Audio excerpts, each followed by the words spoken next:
إن الحمد لله نحمده ونستعينه ونستغفره ونعوذ بالله من شرور أنفسنا وسيئات أعمالنا من يهده الله فلا مضل له ومن يضلل فلا هادي له وأشهد أن لا إله إلا الله وحده لا شريك له وأشهد أن محمدا عبده ورسوله الذي قد بلغ رسالة وأدى الأمانة ونصح الأمة يا أيها الذين آمنوا اتقوا الله حق تقاته ولا تموتن إلا وأنتم مسلمون أما بعد عباد الله اتقوا الله فإن من اتقى الله وقاه اتقوا الله فقد فاز المتقون. Ma'asyiral muslimin, sidang Jumat yang semoga senantiasa diridhoi, dirahmati, dicintai oleh Allah Subhanahu wa taala.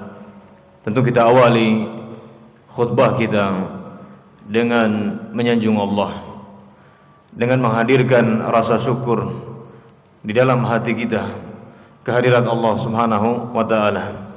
Bagaimana kita tidak bersyukur, ma'asyiral muslimin?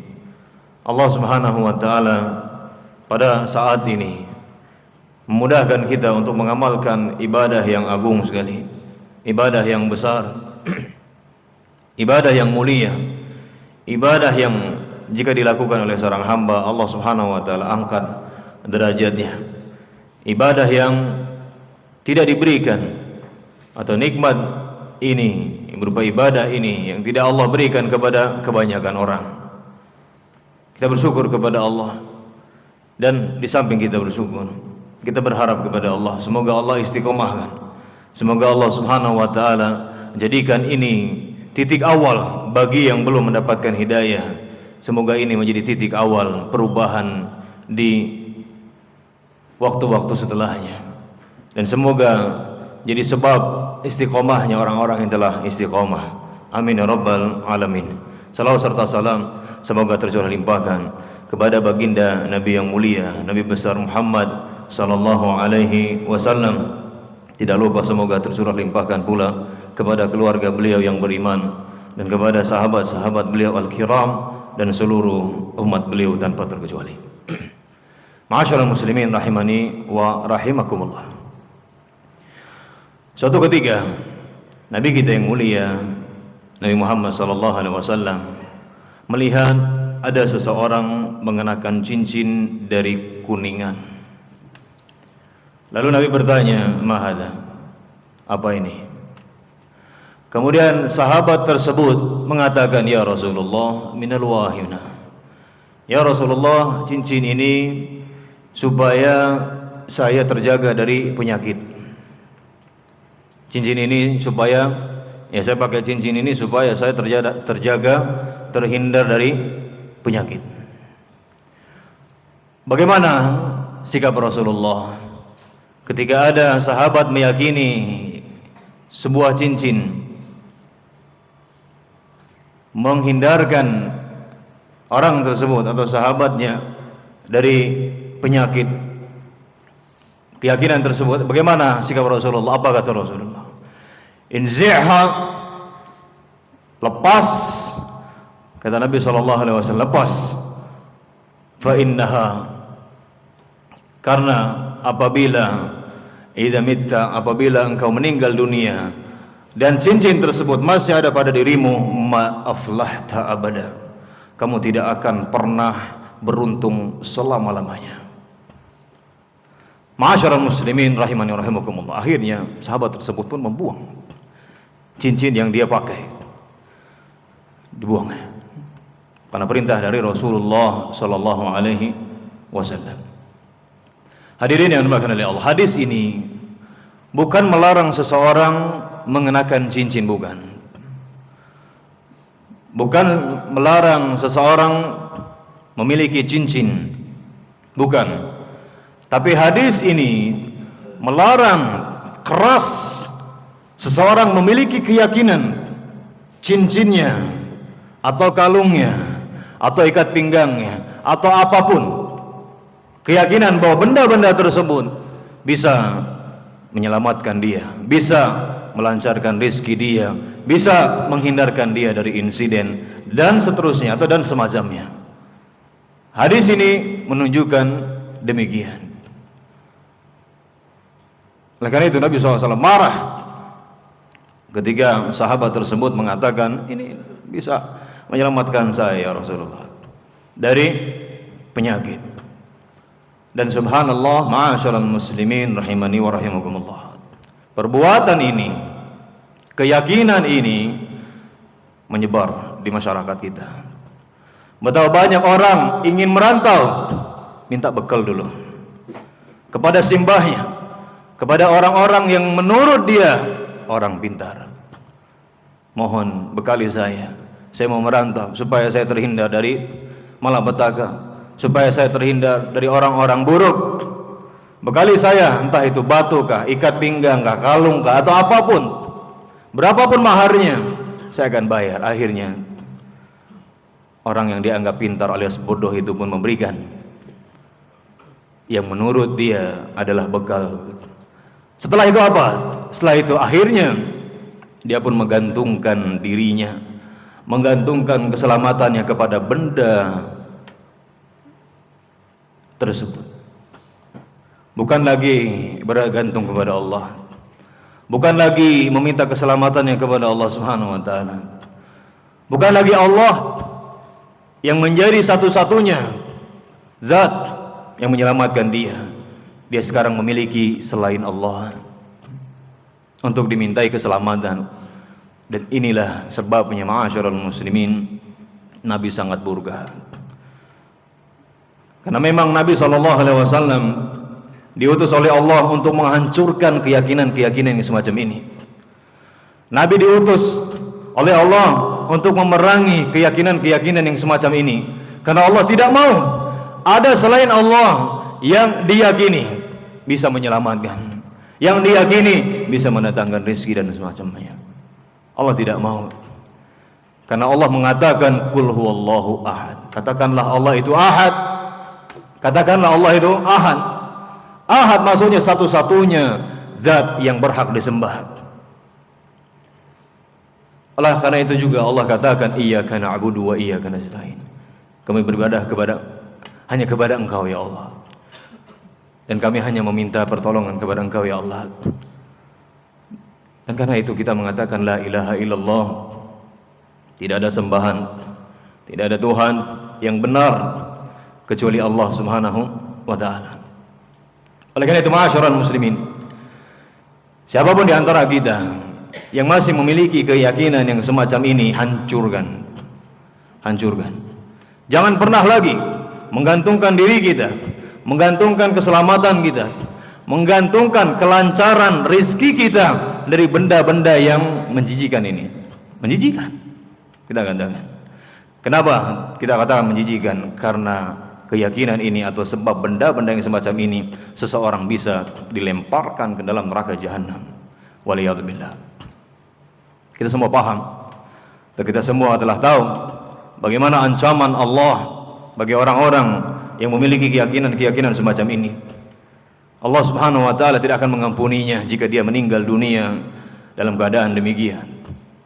Amalan yang selama ini dia lakukan belasan tahun atau bahkan puluhan tahun hancur lebur, tidak ada nilainya di sisi Allah Subhanahu wa taala. Haba'an mansurat, bagaikan debu yang berterbangan, tidak ada nilainya. Tapi ini kan sudah jadi adat. Tapi ini kan dari nenek moyang kami, hadirin, kami sering mengingatkan. Nenek moyang kita bagaikan mahkota di kepala kita. Tapi jika mereka salah, tetap tidak boleh kita ikuti. Nenek moyang kita doakan semoga mereka diampuni oleh Allah karena ketidaktahuan mereka. Namun kesalahan tetaplah kesalahan dari siapapun datangnya. Aku qouli hadza astaghfirullah li wa lakum wa li sairil muslimina min kulli dhanbin fastaghfiruhu innahu huwal ghafurur rahim.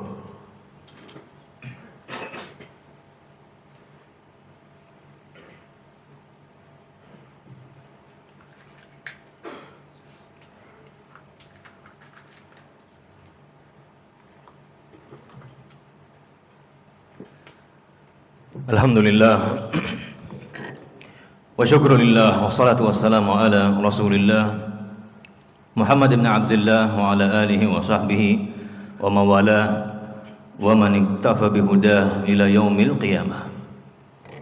Ma'asyiral muslimin rahimani wa rahimakumullah. Di hadis ini Nabi mengatakan, "Lau mitta wa hiya 'alaika ma aflahta abada." Kalau kamu mati sedangkan cincin tersebut yang kamu yakini bisa menyelamatkan kamu itu ada pada dirimu, ma aflahta abada, kamu tidak akan beruntung selama-lamanya. Jadi hadis ini membantah secara telak, ma'asyiral muslimin, keyakinan orang yang memakainya. Orang yang memakainya meyakini, oh ini bisa menyelamatkan, oh ini bisa mendatangkan rezeki, oh ini bisa begini dan begitu. Tapi hakikatnya yang sebenarnya adalah kebalikannya. Ingin keberuntungan justru tidak beruntung, kata Nabi SAW. Oleh karena itu disebutkan di hadis yang lain, Nabi SAW bersabda, barang siapa yang menggantungkan urusannya kepada sesuatu, maka Allah akan biarkan dia. Maka Allah akan biarkan dia, urusan dia. Allah Subhanahu wa taala gantungkan urusan dia kepada sesuatu tersebut. Lemah. Sangat lemah hadirin. Sangat lemah, ma'asyiral muslimin rahimani wa rahimakumullah. Oleh karena itu, jika seseorang menggantungkan keselamatannya dan seterusnya kepada benda-benda tersebut apapun bentuknya, apabila ketinggalan, dia pun akhirnya tidak tenang.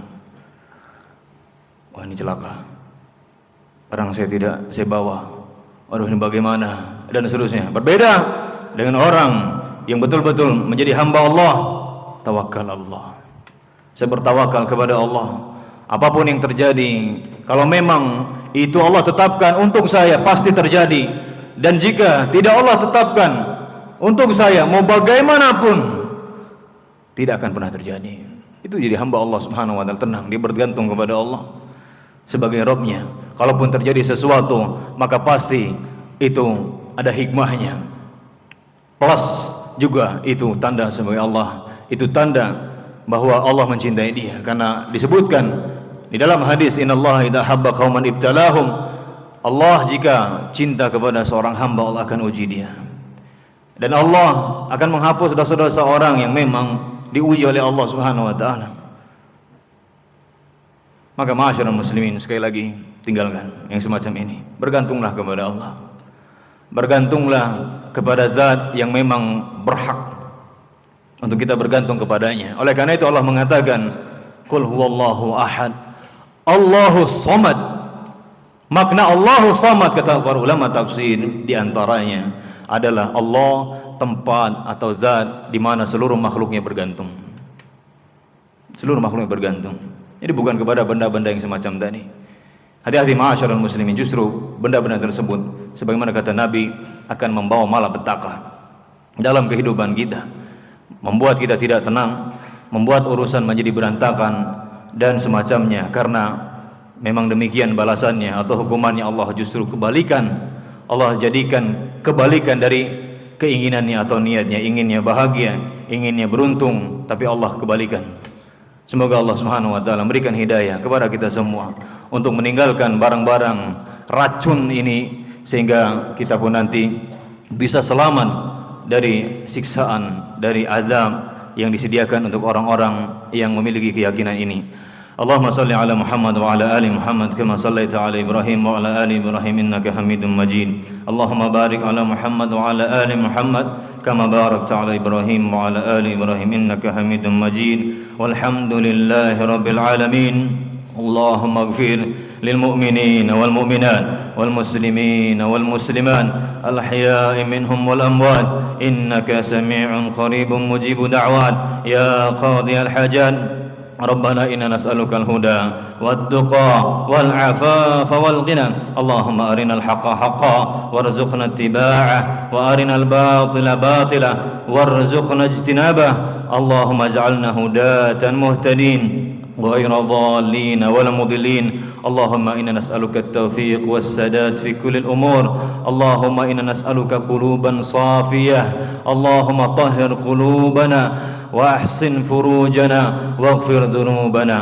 ربنا آتنا في الدنيا حسنة وفي الآخرة حسنة وقنا عذاب النار. سبحان ربك رب العزة عما يصفون وسلام على المرسلين والحمد لله رب العالمين. ثم أقيم الصلاة.